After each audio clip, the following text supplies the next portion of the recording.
Assalamualaikum warahmatullahi wabarakatuh. Selamat datang di YouTube channel Bu Nis Kimtika. Di video kali ini kita akan membahas tentang soal-soal yang berkaitan dengan kompetensi sains madrasah bidang kimia terintegrasi tingkat kabupaten. Langsung saja, yaitu dalam Quran Surat Yasin ayat 40, tidaklah mungkin bagi matahari mengejar bulan dan malam pun tidak mendahului siang. Masing-masing beredar pada garis edarnya. Pergerakan matahari yang konsisten beredar mengelilingi inti galaksi dalam skala makro, seirama dengan pergerakan elektron mengelilingi inti dalam skala mikro, bergerak berlawanan arah jarum jam sesuai garis edarnya. Dari pernyataan berikut, kita langsung ke soal. Karakteristik atom yang konsisten dalam menjalankan perintah Allah dari pernyataan di atas adalah baik.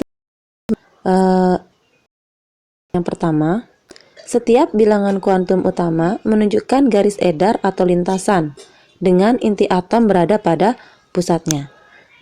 Jadi bilangan kuantum utama ini disimbolkan dengan n kecil, ya, di mana n ini itu menunjukkan atau menyatakan kulit atom, atau bisa disebut juga dengan lintasan atau garis edar elektron, ya.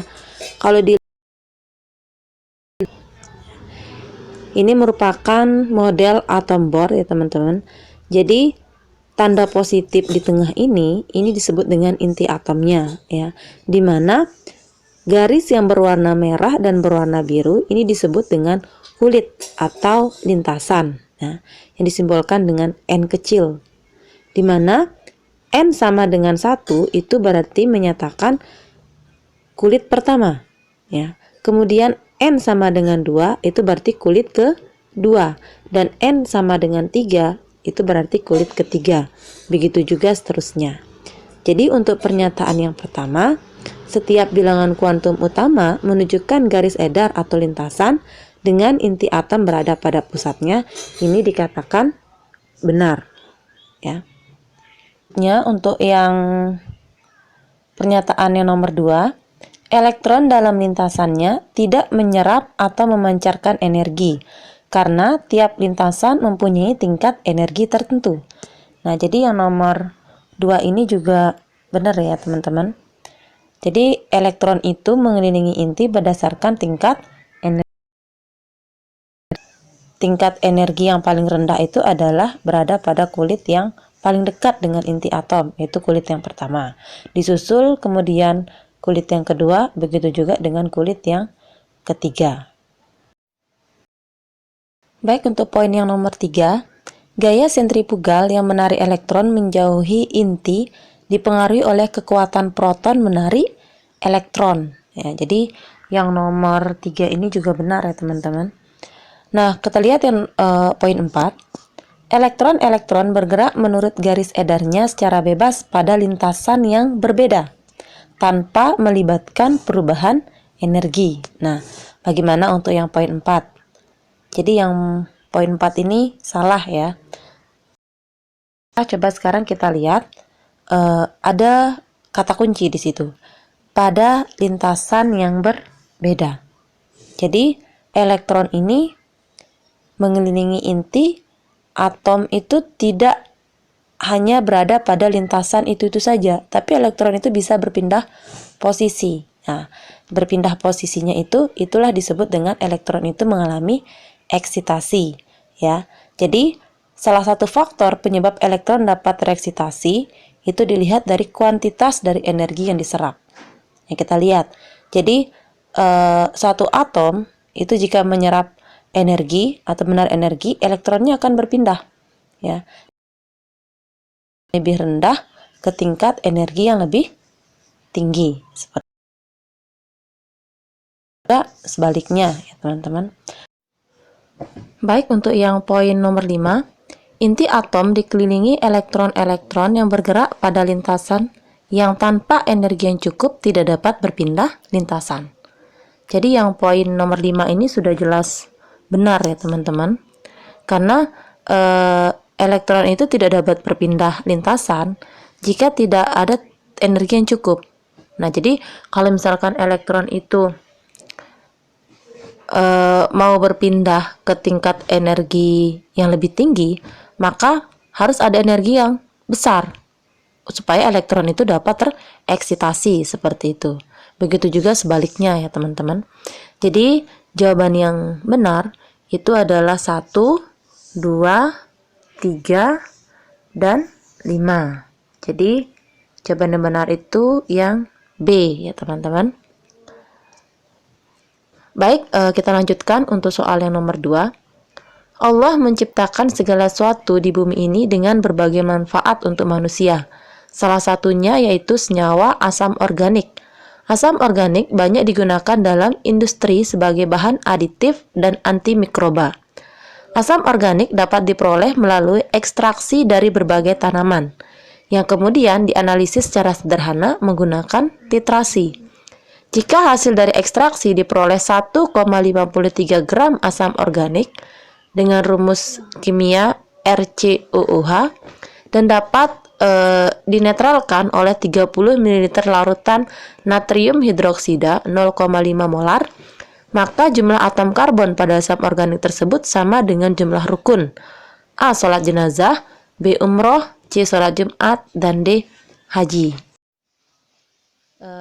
Baik teman-teman, untuk soal yang nomor 2 ini ada kaitannya dengan titrasi asam basa ya teman-teman. Jadi dari hasil ekstraksi, dari hasil ekstraksi itu diperoleh 1,53 gram asam organik ya, yang bisa dinetralkan dengan 30 ml larutan NaOH sebesar 0,5 molar. Jadi untuk mencari berapa jumlah atom karbon pada asam organik itu bisa kita menggunakan rumus M1 dikali V1 itu sama dengan M2 dikali V2. Yang dimana ya A ini merupakan valensi asam dan B ini adalah valensi basanya ya. Valensi asam dan valensi basa itu nilainya sama-sama 1. Ya, jadi kita langsung saja teman-teman. Jadi M1 dikali V1 itu merupakan rumus dari mol ya. Kemudian M2-nya atau konsentrasi dari basanya itu sebesar 0,5 molar dan volume dari basa itu 30 ml. Nah, maka diperolehlah molnya sebesar 15 milimol. Nah, kemudian 15 milimol ini kita rubah ke dalam satuan mol sehingga diperoleh 15 kali 10 pangkat min 3 mol. Jadi sudah kita temukan mol dari asam organik tersebut sebesar 15 kali min 3 15 kali 10 pangkat min 3 mol. Nah, kalau sudah ketemu molnya, maka kita bisa mencari MR dari asam organik tersebut ya teman-teman. Bisa kita gunakan rumus yang ada kaitannya dengan massa, karena di soal itu dari hasil ekstraksi diperoleh 1,53 gram asam organik. Jadi mol sama dengan gram per mr, maka mr-nya itu sama dengan massa dibagi dengan molnya, sehingga diperoleh sebesar 102 gram per mol. Itu mr dari asam organik ya. Maka selanjutnya kita bisa mencari mr dari alkilnya berapa ya. Jadi RCOOH ya, R itu adalah alkil ya teman-teman. COOH ini adalah gugus fungsi dari asam organik. Mohon maaf, gugus fungsi dari asam karboksilat ya. R ditambah 12. Jadi 12 ini diperoleh dari atom relatif dari karbon itu sebesar 12. Kemudian yang 2 ini diperoleh dari karena atom O-nya ada 2 ya teman-teman. Kemudian 16 itu karena atom relatif O 16. Begitu juga dengan yang atom hidrogen. Sehingga MR dari alkilnya itu kita peroleh sebesar 57 gram per mol. Baik teman-teman, kita sudah dapatkan MR dari alkilnya sebesar 57. Jadi kita bisa jabarkan, itu misalkan alkilnya itu adalah CH3, CH3, CH2N, itu sama dengan 57. Jadi karena atom relatif karbon itu nilainya 12 dan hidrogen itu 1, maka CH3 itu memiliki massa molekul relatif sebesar 15 ditambah dengan CH2 14N itu sama dengan 57. Maka nilai N sama dengan 57 dikurangi dengan 15 dibagi dengan 14. Maka N-nya sama dengan 3. Nah, setelah kita temukan nilai N, bisa kita masukkan ke rumus kimia organik yang RCOOH. Alkilnya kita ganti dengan menggunakan seperti gambar di samping, CH3, CH2, N, COOH. Jadi CH3 kita ganti N-nya sama dengan 3. Jadi CH2 3 kali COOH. Nah, maka tinggal dihitung jumlah atom karbonnya. 1, ini 3 karena ada 3 kali, kemudian 5 ya. Jadi jumlah atom karbonnya dalam senyawa organik dari hasil ekstraksi di soal itu sebanyak 5 atom karbon. Baik teman-teman, tadi kita sudah peroleh jumlah atom karbon dalam asam organik tersebut sebesar 5. Maka sekarang kita sesuaikan dengan jumlah rukun yang ada di pilihan ganda ya. Jadi untuk sholat jenazah itu ada 7 rukun ya teman-teman. Kemudian umroh ada 4.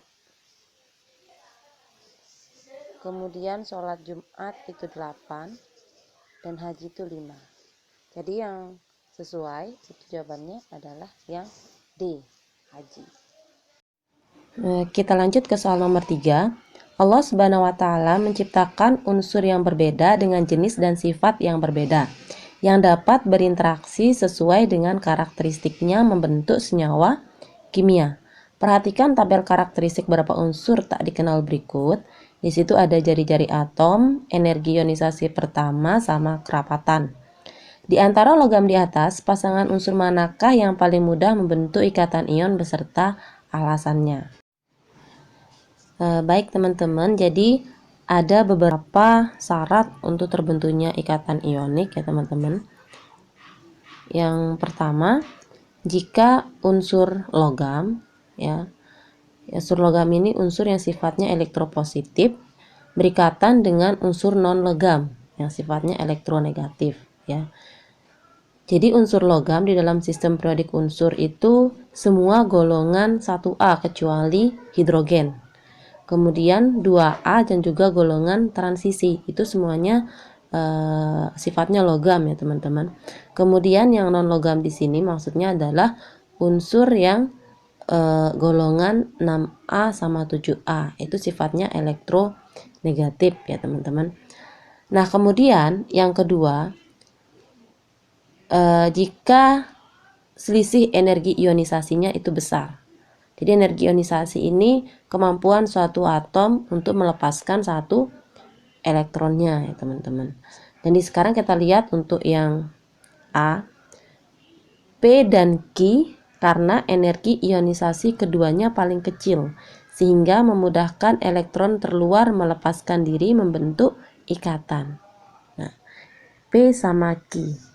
P 520 yang Q 496. Ini selisihnya kecil ya teman-teman. Jadi yang A ini salah. Kemudian yang B, Q dan R karena kerapatannya mendekati kerapatan air 1 gram per mililiter kubik sehingga ikatan ion yang bersifat polar mudah terbentuk. Yang B ini sudah jelas salah ya teman-teman, lebih kepada ikatannya kovalen. Nah kemudian yang C, Q sama T. Kita lihat yang Q dan T. Karena selisih energi ionisasi pertamanya tertinggi sehingga memudahkan keduanya memudahkan terbentuknya ikatan ionik. Q sama T itu 496, yang T 1280. Ini selisihnya besar ya teman-teman. Nah, sekarang kita kunci dulu yang C. Kita lihat yang D. S dan T, jari-jari atom paling besar sehingga memudahkan melepaskan elektron bentuk ikatan ion. S sama T. Ini jari-jari S sama T ini besar, jadi memudahkan melepaskan elektron, itu benar memang. Jadi semakin besar jari-jari atomnya, semakin besar jari-jari atomnya, maka elektron itu akan mudah untuk dilepaskan. Kenapa? Karena jarak antara inti dengan elektron terluarnya itu kan lemah. Jadi gaya tariknya itu terhadap elektron terluar itu sangat lemah, sehingga elektron itu mudah untuk dilepaskan. Tapi kalau dilihat dari energi ionisasi pertamanya S sama T, ini 1140, T 1280, ini selisihnya kecil ya teman-teman. Jadi yang D ini salah. Jadi jawaban yang benar itu adalah yang C ya teman-teman.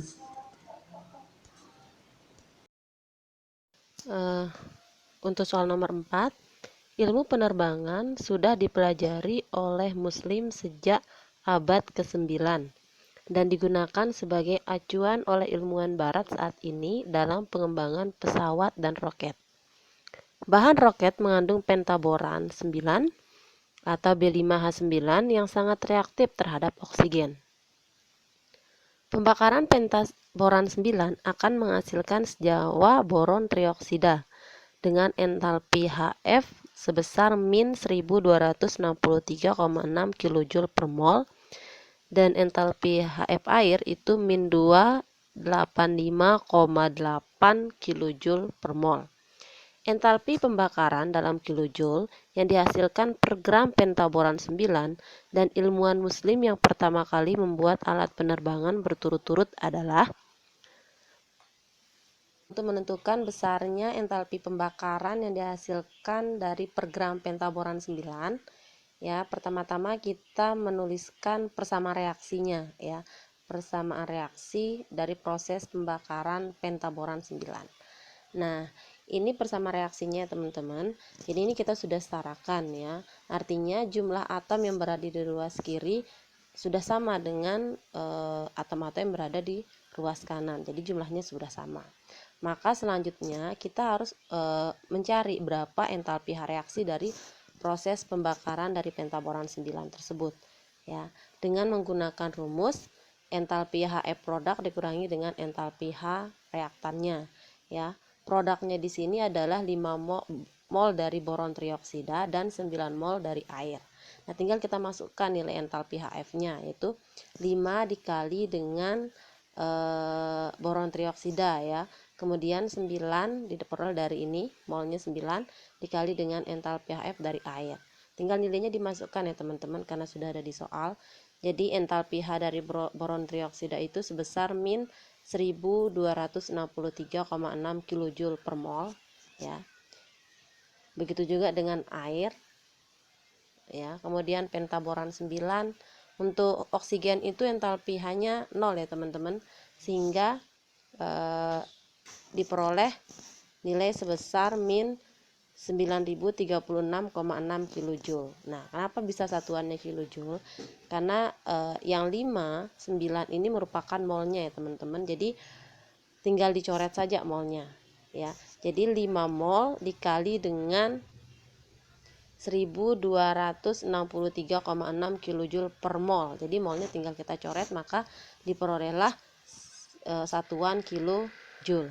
Ya.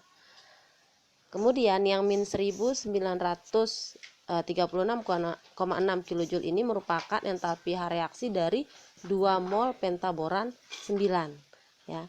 Jadi karena yang dicari itu adalah entalpi pembakaran untuk per gram pentaboran, maka kita harus cari dulu entalpi reaksi untuk 1 mol pentaborannya, yaitu tinggal dibagi dengan 2 ya teman-teman. Maka dihasilkan, mohon maaf ini sebenarnya min ya.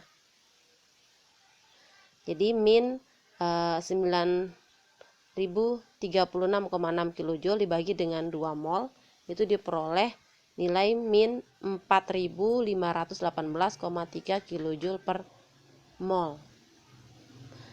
Kemudian baru kita bisa mencari berapa entalpi per gram dari pentaboran ya.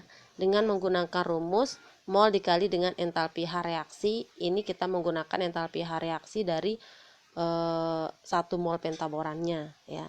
Sehingga diperoleh nilai sebesar ini min ya teman-teman, min 71,71 kilojoule. Nah, kemudian berdasarkan dari referensi yang sudah saya baca, ternyata ilmuwan muslim yang pertama kali yang membuat alat penerbangan adalah Abbas ibnu Fimas ya, sehingga Firnas, mohon maaf, sehingga jawabannya benar itu adalah yang D ya teman-teman. Mohon maaf sekali lagi, ini nilainya min ya teman-teman, kemudian ini juga min. Kita lanjut ke soal nomor 5. Al-Quran menjelaskan dalam salah satu ayatnya bahwa Dialah Allah yang menjadikan segala yang ada di bumi untuk kamu, dan Dia berkehendak menuju langit. Lalu dijadikannya 7 langit, dan Dia maha mengetahui segala sesuatu. Ayat ini menunjukkan bahwa semua ciptaan Allah dapat dimanfaatkan oleh manusia untuk kebaikan. Oleh karena itu, tanah gambut yang mengandung asam humat juga dapat digunakan untuk mensintesis senyawa grafena, yaitu salah satu allotrop karbon. Hasil modifikasi gugus fungsi grafena ini dapat meningkatkan kelarutan grafena dalam air dan dimanfaatkan untuk menyerap limbah cair. Ini struktur grafena ya teman-teman, dan ini grafena oksida.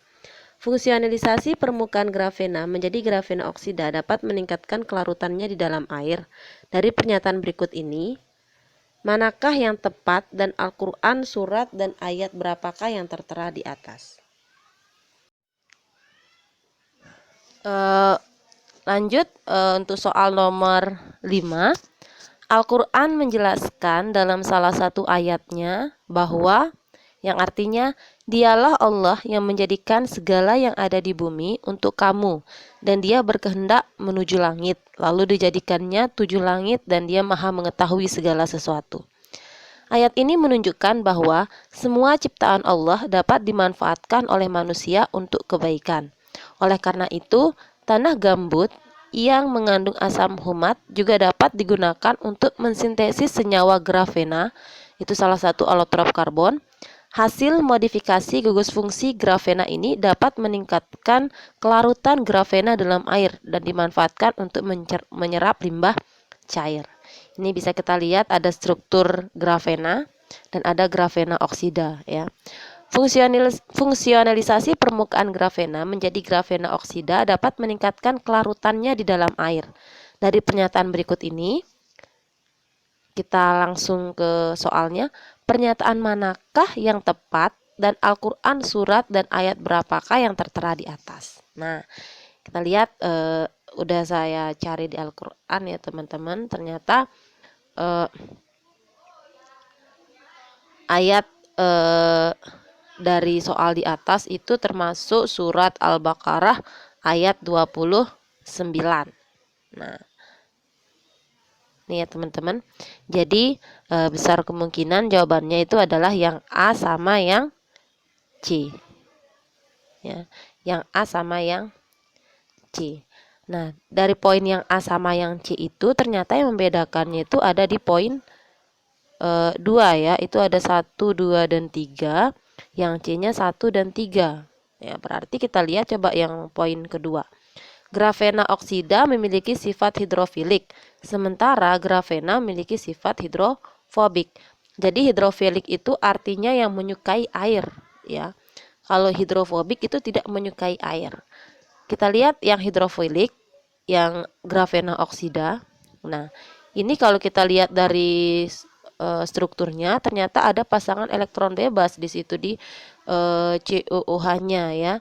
Jadi bisa dibilang grafena oksida ini sifatnya yang polar ya.